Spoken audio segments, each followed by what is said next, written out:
eu vejo que o Fed está numa encruzilhada muito grande, assim, entre parar, zerar juros, fazer o pivô do Fed, ou continuar subindo e contendo a inflação. Pois é, esse é o grande dilema que ele se encontra, né? De um lado a instabilidade de preços e do outro lado a instabilidade do sistema bancário. Você Uhum. sobe a taxa de juros para conter os preços, mas pode gerar rachaduras, como já aconteceram no sistema bancário. Você corta juros para ajudar o sistema bancário, mas aí você gera mais instabilidade de preços. O grande dilema que eles se encontram hoje. Semana passada, na reunião do BCE, do Banco Central Europeu, eles disseram que eles não têm esse problema. Existem ferramentas específicas para acomodar o sistema bancário. Os bancos europeus estão tranquilos, eles vão continuar subindo taxa de juros. Mas não existe muito essa separação na política monetária. Se der porcaria, tem que cortar juros, talvez imprimir dinheiro, a gente vai ver o que vai acontecer. Então, eu acredito que hoje o Fed ele subirá a taxa de juros em 25 bases, mas eles sabem coisas que a gente não sabe. Tem que levar isso em consideração. Eu estou falando aqui o que eu acho que eles farão, baseado nas informações que eu tenho. Se tem algo muito grave acontecendo, eles podem não subir, o mercado pode ficar até preocupado.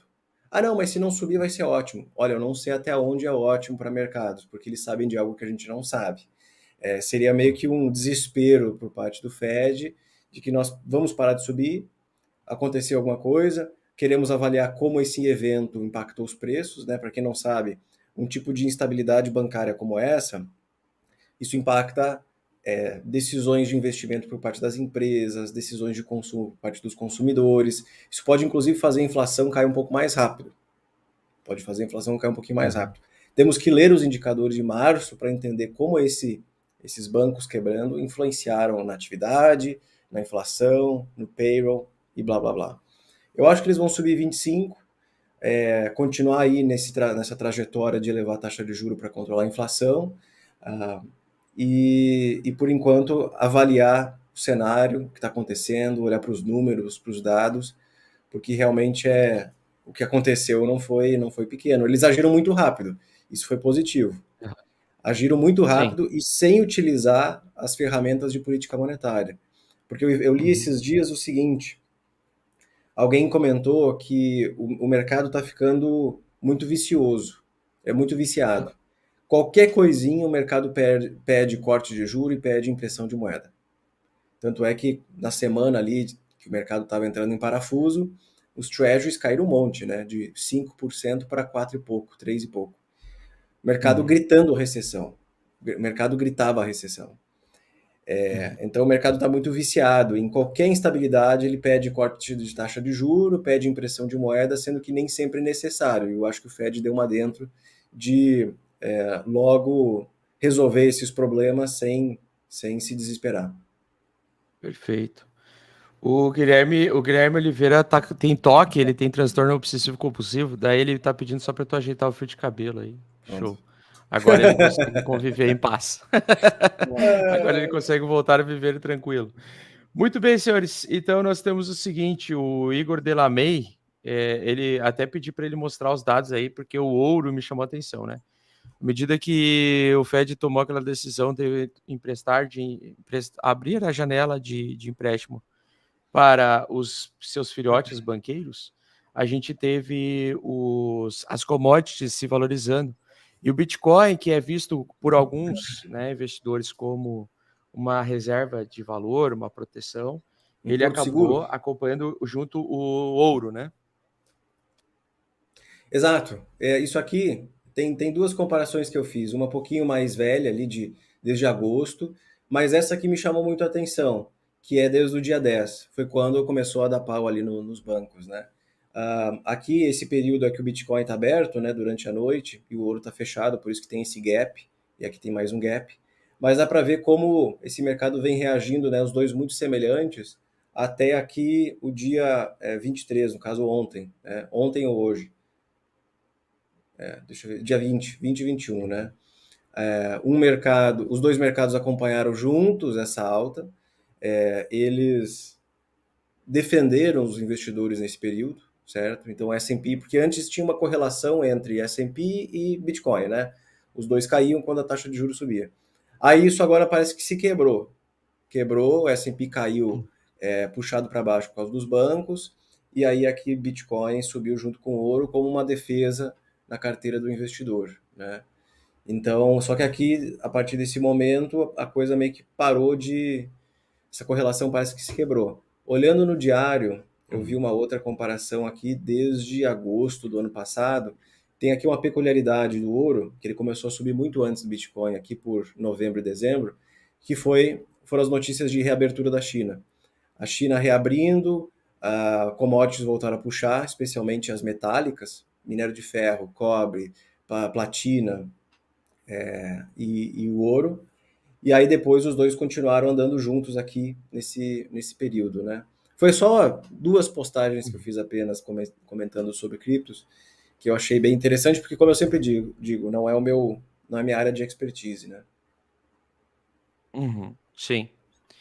Eu queria só mostrar para vocês, tem um economista que já veio aqui no meu canal. Eu não sei se tu conhece o Tavi Costa, Igor, do Sim, ele é Twitter. brasileiro, né? Ele é brasileiro, ele já gravou com a gente no Domingão do Bitcoin, eu gosto bastante dele. Claro, que ele sempre vai puxar um pouquinho a sardinha para aquilo que ele trabalha, né? São os metais, né? Sim. Mas agora, recentemente, ele veio falando muito sobre essas transições, né? E ele até comentou que, né, esse gráfico macro, esse para ele é o gráfico macro mais importante, que é as commodities,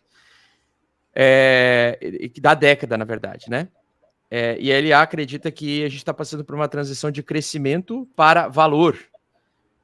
Seria esse o momento que o Bitcoin será visto como reserva de valor, Igor? Porque no Covid não foi. Há 2 anos atrás não foi. Pode Isso foi ser. uma grande decepção que eu tive no mercado cripto, inclusive, porque eu achava que muita gente comprava Bitcoin para proteger patrimônio ao invés do dólar. Só que o Bitcoin derreteu 50%, mostrando que ele não conseguiu ser reserva de bosta nenhuma. O que ele falou ali é uma coisa que eu concordo, que é a transição entre crescimento para valor, que é growth to value.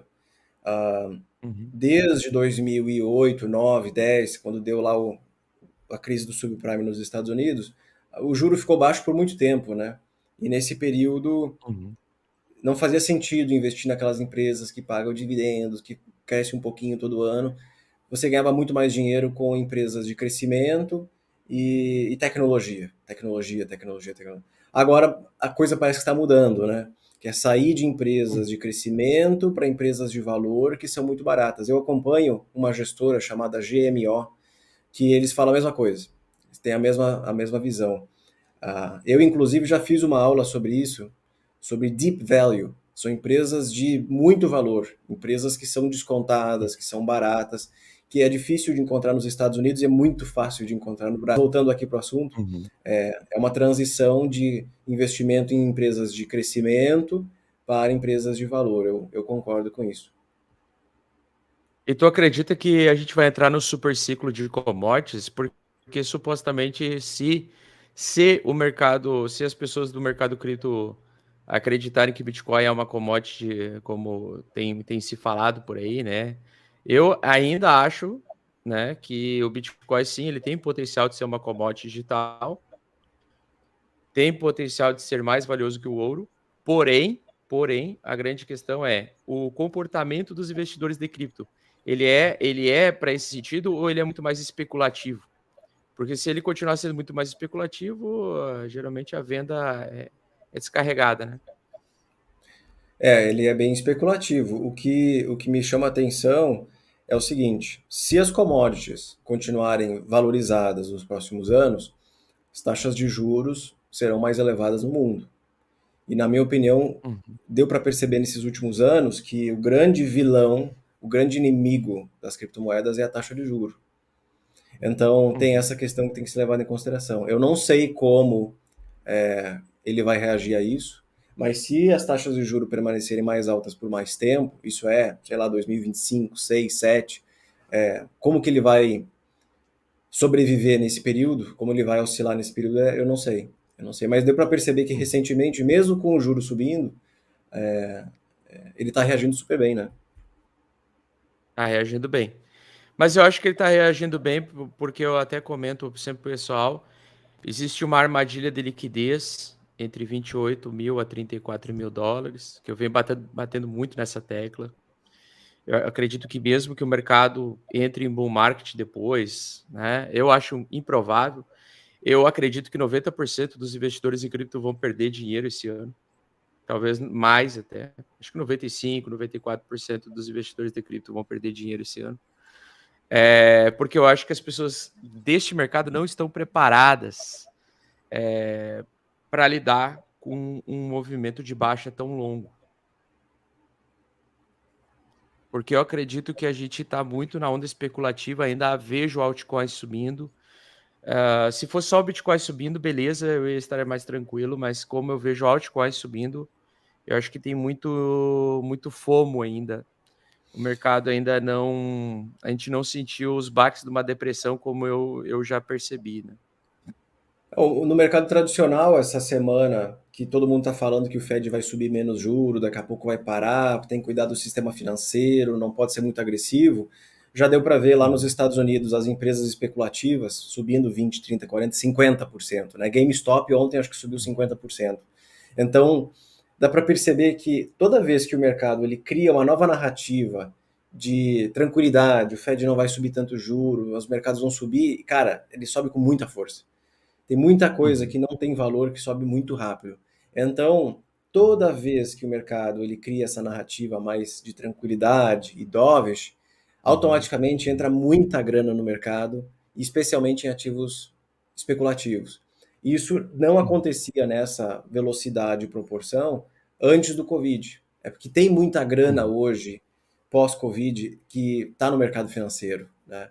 Inclusive, saiu esses dias uma pesquisa, acho que era do Financial Times, que a quantidade de pessoas físicas operando hoje bolsa é muito maior do que qualquer momento da história. É muita grana de pessoa física entrando no mercado. E entra e sai, entra e sai, entra e sai. Então, parece que a gente comentou já no passado que eu não lembro de perceber, nesses últimos anos aquela fase de capitulação. Eu não percebi isso. O mercado caiu, logo depois subia de novo, caía de novo, subia de novo, mas não deu para perceber aquela queda forte que todo mundo compra de novo e continua caindo, aquela capitulação.